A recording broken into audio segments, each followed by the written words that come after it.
Saludos amigas y amigos metafinancieros, un servidor Gustavo Barredo y staff. Damos la bienvenida a este video tutorial número 4, donde trabajaremos el flujo de efectivo operativo. Ahorita vamos a ir ilustrando un poquito más como material para alcanzar nuestro objetivo de aprendizaje primario, que es aprender los principios metodológicos para realizar una proyección de estados financieros basándonos en las técnicas de razones financieras. Entonces, sin más, pasamos a la parte número 4. Aquí es toda la historial que hemos ido construyendo. El último video fue la tabla de inversión, financiación y el estado de resultados. Pasamos ahora al flujo de efectivo. Entonces, primero recordar que el flujo de efectivo, pues hay también una clasificación, ¿no? Que puede ser el flujo de efectivo del accionista, por ejemplo, para evaluar la parte del capital del negocio. Hay varios tipos, ¿verdad?, de flujo de efectivo. En esta ocasión vamos a trabajar con el flujo de efectivo operativo. También se le conoce por su término en inglés como cash flow, ¿no? Entonces vamos a ver algunas reglas que obedecen, como hemos mencionado, a cierta lógica, para luego ir desarrollando pues todo lo que es el ejercicio. Sin más, recordamos primero que el flujo de efectivo operativo es un flujo de efectivo, ¿verdad? Es un estado financiero que nos da movimientos. Es un estado financiero dinámico.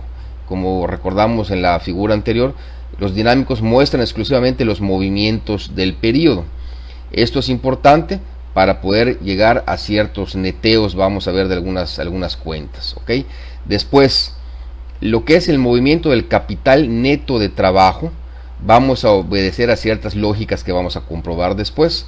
La regla dice, ¿verdad?, que el capital neto de trabajo, recordamos, capital neto de trabajo es activo circulante menos pasivo a corto plazo. En el ejercicio de apertura se maneja como una salida, es decir, del flujo de efectivo va a salir dinero para crear un fondo revolvente. Recordemos que el capital de trabajo es un fondo revolvente donde se invertirá en inventarios, donde se mantendrá una cartera y también pues habrán cuentas por pagar. En el negocio en marcha, como vamos a ir desarrollando, es por diferencia. Recordando que un fondo revolvente, una vez que se invierte, ese fondo debe irse manteniendo. Solamente las diferencias más o menos, ¿verdad?, es lo que tendremos que manejar. Y en el ejercicio de cierre, pues todo se maneja como una entrada, es decir, todo lo que salió del flujo regresa al flujo. El inventario se vende, las cuentas por cobrar se cobran, las cuentas por pagar se pagan. Ahora vamos a ir contrastando esto en el ejercicio. Entonces iniciamos con nuestro saldo inicial. Vamos a desarrollar el ejercicio o el año 1, que es apertura. En apertura, por definición, saldo inicial es 0. Entonces, ¿cómo se desarrolla en este caso, el cuerpo del estado financiero? Aquí algo importante, no se está desarrollando de acuerdo a la normatividad, ¿ok?, de acuerdo a las normas de información financiera. ¿Por qué? Porque sería a lo mejor un poquito más difícil de explicar. Me interesa que entendamos la lógica de construcción y después la normatividad para presentarlo de alguna forma, pues ya cae solita. Entonces, el flujo de efectivo, manejamos dos grandes bloques que se llaman entradas y salidas, a diferencia del estado de resultados, donde manejamos ingresos y egresos. Segundo, cada bloque se manejan en 3 etapas o 3 partes. La primera se le conoce como actividades de operación, donde básicamente está los resultados del estado de resultado, la utilidad o pérdida del ejercicio, ¿verdad?, que en muchas ocasiones se parte de la pérdida o la utilidad del ejercicio para desarrollar el flujo de efectivo. En este caso, para explicar mejor el comportamiento de las variables, vamos a manejar todo. Entonces tenemos el estado de resultados y tenemos lo concerniente al capital de trabajo. Después tenemos las actividades de inversión, que sería prácticamente lo relacionado con la parte del capital del activo no circulante, y actividades de financiamiento, ¿verdad?, donde entonces tendríamos la parte relativa al pasivo o al capital. ¿Okay? Entonces, En entradas y salidas, muchas de las veces esos tres bloques se van manejando en forma positivos y negativos, como estamos marcando aquí, ¿verdad? Ya cuando se tiene un poquito más de práctica y se maneja en un solo bloque, ¿verdad? Positivos entradas, negativos salidas, pero ahorita lo estoy dividiendo para poder entender un poquito más este ejercicio. Entonces empezamos con actividades de operación. Ventas. Las ventas pues ya las tenemos desarrolladas, ¿verdad? En nuestro estado de resultados tenemos ventas totales. Recordemos, estamos manejando periodo y ahorita vamos a ver por qué es importante esto. Cuentas por cobrar. En el ejercicio de apertura, por definición, como empezamos con cero nuestro fondo revolvente, todo lo que generamos en capital de trabajo pues va a ser lo mismo que vamos a invertir en el fondo, ¿no? A partir del año 2 pues ya son diferencias. En este caso pues lo que tengamos menos cero nos va a quedar la misma cantidad. Entonces cuentas por cobrar, en este caso en el capital neto de trabajo, cálculo del capital neto de trabajo, ya tenemos el dato de cuentas por cobrar. Es decir, tendremos que mantener una cartera de 731.625 en el primer ejercicio. Entonces, ¿cuánto cobramos? La cobranza sería las ventas menos lo que queda pendiente de cobro. Por eso estoy desarrollando esta parte de esta manera. Ya luego se puede presentar incluso como capital neto en una misma cifra y en un mismo rubro. Ahorita estoy desglosando todo para entender la lógica. Si vendí 5.853.000, pero tengo todavía pendiente por cobro 731, significa que solo entró por concepto de cobranzas 5.121.375 pesos. ¿Ok? Entonces, no tenemos ahorita, digamos aquí, más ninguna otra actividad que pueda representar una entrada, sino pues vamos insertando filas para desarrollar esto. En este caso, ¿verdad? Esta partida debe ir aquí. Entonces tenemos actividades de inversión, pues no, como inversión no tenemos nada, no hay ninguna inversión que nos esté ahorita redituando algún tipo de entrada, o algún tipo de inversión en acciones o algún tipo de inversión por algo que se tenga, pues no hay datos. Actividades por financiamiento, pues básicamente podrían ser una entrada vía capital, en este caso aportación de socios, o podría ser una entrada vía un financiamiento por deuda o colocación de deuda, lo que vayamos a manejar. En este caso, a nivel de entradas, aquí tendríamos entonces que insertar una columna, una fila, perdón, o más bien dos, una donde diga total de actividades de financiamiento, ¿verdad? Ok, eso la podemos poner aquí de negrilla, donde sería pues prácticamente el dato y el total de entradas. Entonces, en actividades de financiamiento, la aportación de socios, pues nos queda claro, ya hemos desarrollado nuestra tabla, ¿no? Que la financiación va a venir vía aportación de socios. Entonces tenemos aquí nuestra entrada, y por último aquí pues podemos bajar una suma que en este caso es la misma cantidad, pero podrían haber varios tipos de entradas. Ok, y después el total de entradas pues es total de financiamiento, total de inversión, actividades de inversión, total de actividades de operación. Pasamos entonces a las salidas. Acá datos también importantes. Costo, aquí yo estoy manejando la propuesta de manejar desde el costo de ventas. ¿Por qué? Porque hemos hecho un ejercicio estricto donde tenemos evaluado el costo de ventas a través de nuestro estado de costos de producción, pero pudieran haber varios casos que vamos a mencionar. Vamos a hacer primero el de nosotros. Costo de ventas, pues el costo de ventas ya hemos desarrollado, ¿verdad? El costo de ventas, aquí tenemos en nuestro estado de resultados, o lo podemos tener también en nuestro estado de costos de producción y ventas, por 4 millones. Total de inventarios, en este caso los inventarios los calculamos en el dato de capital de trabajo, total de inventarios 152,000 pesos. Cuentas por pagar, ¿okay? Cuentas por pagar, aquí lo podemos manejar como negativo, cuentas por pagar, y nos vamos igual a nuestro dato de capital de trabajo, cuentas por pagar, tenemos 565,414. Los gastos de venta y administración, recordamos que estamos viendo también el estado de resultados, gastos de venta y administración, Tenemos acá 900,000 pesos y el dato o el pago de los impuestos. Si se va a hacer esta metodología, pues sería importante ver que no quede ninguna partida que no esté registrada. Entonces aquí podemos hacer nuestra suma y llegamos a una salida entonces de 4,829,082 pesos. ¿Okay? Acá viene lo siguiente: si yo decido manejar el costo de ventas, tendría yo que también hacer la suma, sumarle al costo de ventas los inventarios de producción de producto terminado, producción en proceso y materia prima. Si decido yo manejar costos de producción, que podría ser acá en lugar de costo de venta, costo de producción, tendría yo que sumarle el inventario solamente de materia prima.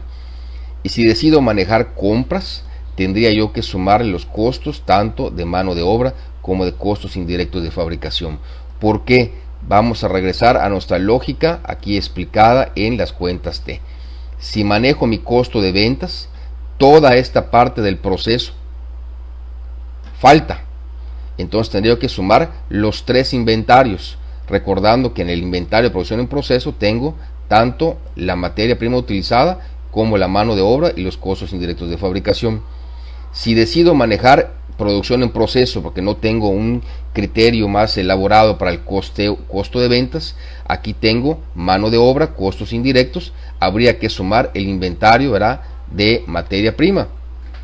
Y si decido manejar a través de las compras, de los movimientos que se vayan realizando, pues recordemos que entonces tendríamos que sumar también los costos de producción de mano de obra y los costos indirectos de fabricación para tener todo lo que respecte al periodo. Eso es importante, por eso empezamos diciendo que el flujo de efectivo es un estado financiero dinámico que nos va a manejar exclusivamente movimientos. Esto es muy importante tenerlo presente. En actividades de inversión, entonces, lo referente básicamente al no circulante, entonces tenemos maquinaria y equipo que ya dijimos o ya hemos calculado, ¿no?, en nuestra tabla de inversión financiación. Tenemos maquinaria y equipo por 150,000 pesos y tenemos también equipo de transporte por 120,000 pesos. Tenemos un total de 270,000 pesos. En el caso de actividades de financiamiento, pues básicamente podrían ser intereses, podrían ser pago de dividendos y demás, ¿verdad?, que en este caso pues es cero. Entonces tenemos total, pues aquí podemos bajar una suma, ¿ok? Total de salidas, pues serían entonces las salidas de operación, más las salidas de inversión, más las salidas de financiamiento, ¿ok? Llegamos entonces a un cálculo del excedente o déficit, así como en términos de un problema económico podemos hablar de utilidad o pérdida. En el flujo de efectivo hablamos de excedente o déficit. Sería entonces la diferencia entre el total de entradas y le restamos el total de salidas.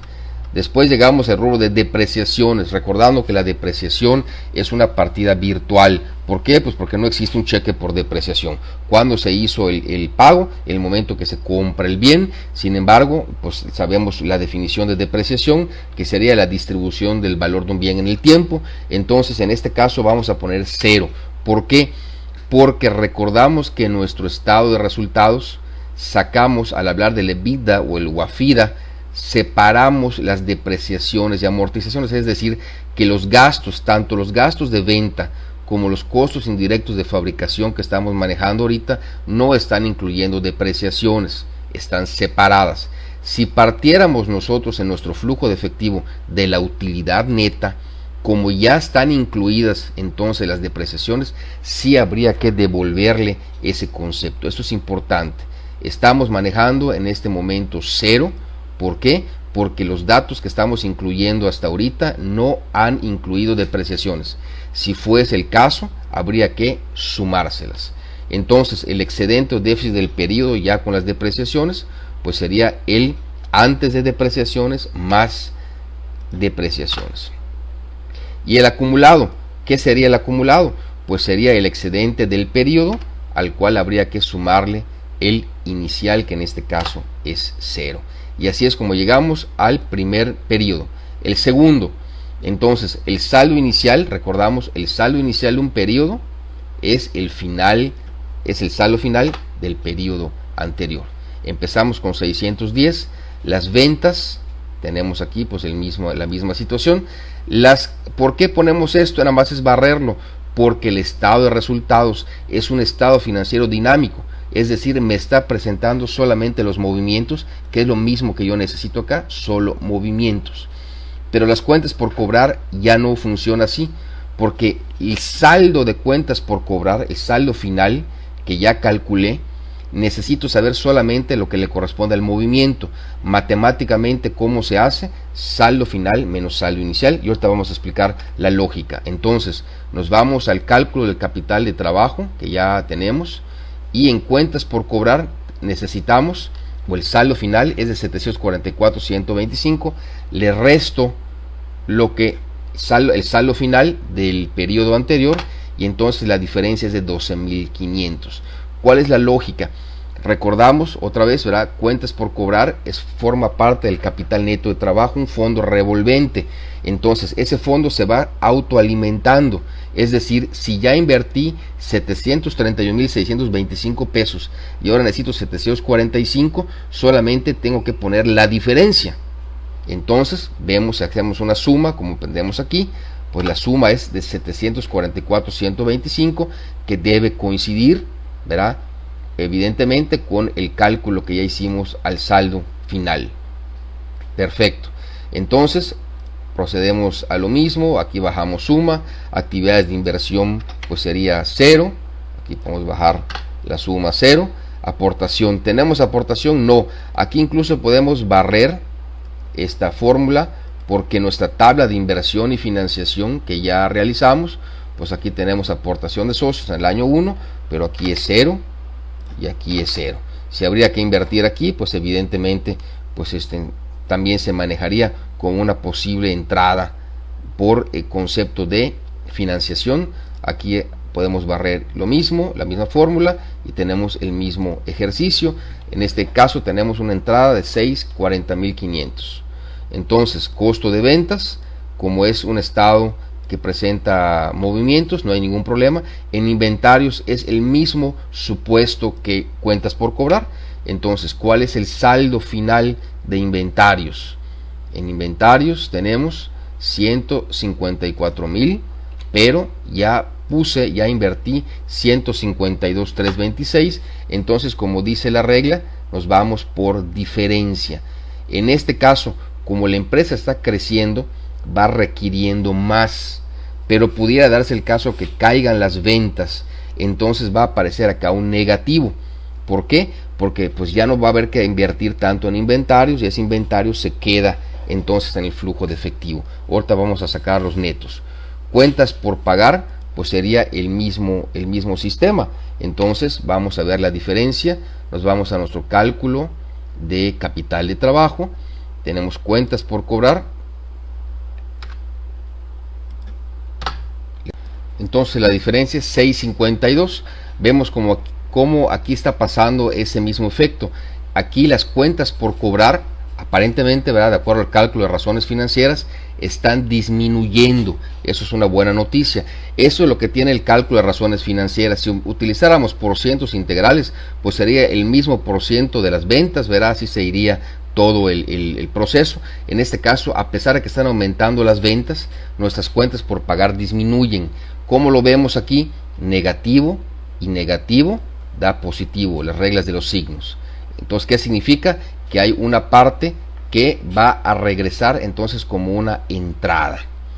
Gastos de venta y administración, nos vamos a lo mismo. Ya tenemos en nuestro estado de resultados gastos de venta y administración, y los impuestos pues igual podríamos correr la fórmula, y aquí lo mismo, el mismo cálculo.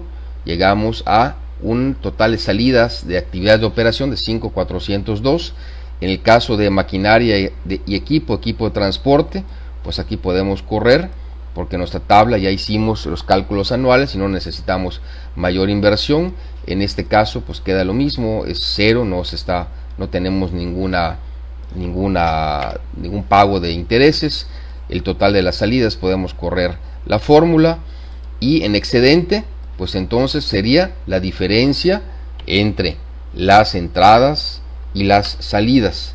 Depreciaciones y amortizaciones 0, igual estamos aquí, no hemos metido ningún concepto de depreciación. Tenemos el periodo y entonces aquí llegamos a el excedente o déficit acumulado, que es el periodo más el dato con el que arranqué. Entonces aquí podemos ver que estos serían los movimientos y estos serían los saldos. Arrancamos el tercer ejercicio, recordando, pues aquí podemos correr, es lo mismo, ¿verdad? Vamos a traer el inicial del final del periodo anterior. En operación ventas podemos correr. En cuentas por cobrar, acá ojo porque esto es importante. Ya dijimos que por definición el cierre, los saldos finales en ejercicio de cierre tienen que ser 0. Ahora, esto es importante porque cuando veamos el balance general va a estar el 31 de diciembre, vamos a poner el cierre del año. Entonces va a terminar con 0. Sin embargo, durante el ejercicio sí se va a necesitar capital. Ese capital es el que estamos nosotros calculando aquí, ¿verdad? Cuando hicimos el cálculo del capital de trabajo, es decir, durante el ejercicio del 1 de enero al 31 de diciembre, pues evidentemente va a operar la empresa con estos movimientos. Sin embargo, cuando cierre el ejercicio, en el caso del flujo de efectivo, va a regresar todo el dinero que ya se invirtió. Aquí podemos ver en nuestra tablita, en periodo de apertura hay una salida del flujo de efectivo, negocio en marcha, hemos manejado diferencias, como hemos visto, pueden ser positivas o negativas, y en el cierre todo lo que estaba invertido en el fondo revolvente que se llama capital de trabajo regresa. Entonces, yo, ¿qué hago? Ahorita es un cálculo pues muy sencillo, pero a veces que son hojas de bastantes, si calculamos meses, si calculamos 5 o 10 años, entonces sería menos suma de los periodos anteriores. Y entonces aquí vemos que la suma de estos, vamos a poner aquí la suma de estos dos periodos fue de 744.125, que fueron de alguna forma fueron salidas, ok, y ahora viene una entrada de 744, de tal forma que la suma algebraica nos da 0. Esta es la forma, esta formulita que tenemos aquí, o este cálculo, es la forma de ver si realmente estamos haciendo bien el ejercicio. Aquí pues bajamos la suma, acá es 0, aquí no hay ningún problema. Aquí igual manejamos actividades de financiamiento, pues tenemos 0, bajamos la suma, ¿okay? Y total de entradas. ¿Okay? Tenemos un total de 7.097.125. Costo de ventas, hacemos lo mismo.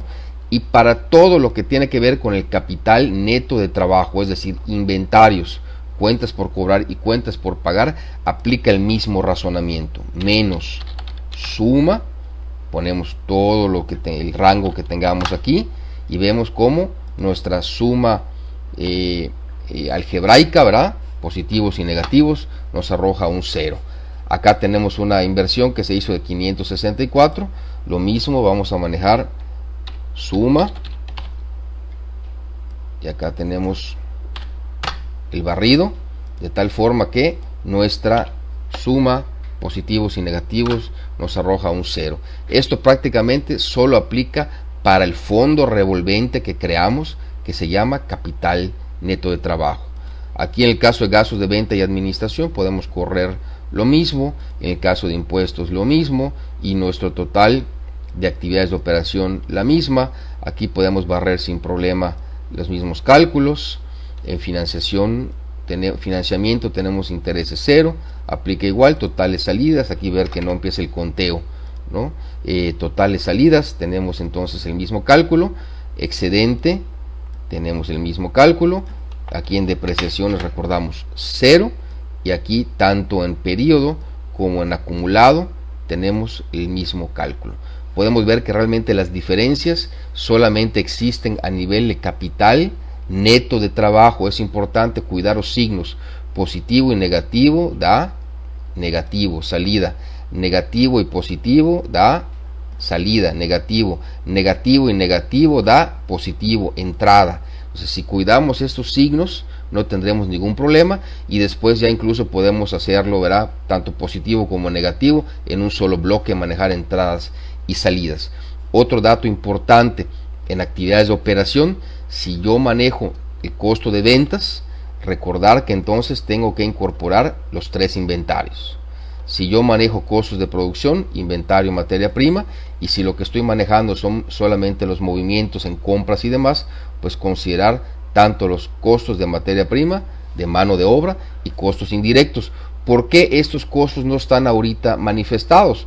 Porque cuando elaboramos el cálculo del estado de costos de producción y ventas, si recordamos, pues aquí tenemos tanto los costos indirectos de fabricación como los costos de la mano de obra, es decir, que ya están incorporados. Recordamos las cuentas T, lo que nos están dando es justamente este ejercicio de análisis, ¿no? De decirme, si ya estoy en el costo de ventas, es porque todo esto, ¿verdad?, de alguna forma ya está incorporado. Sin embargo, ¿verdad?, hay que reconocer que todavía en el proceso se quedó dinero invertido en producto terminado, se quedó dinero invertido en producción en proceso, y se quedó dinero invertido todavía en materia prima. Entonces, con esto llegamos a nuestros saldos o excedentes, ¿verdad?, acumulados, que serían, o lo que funcionaría como el saldo que va a pasar en caja o en efectivo, ¿verdad?, en efectivo, al balance general. Pues muchas gracias por su atención, seguimos pendientes.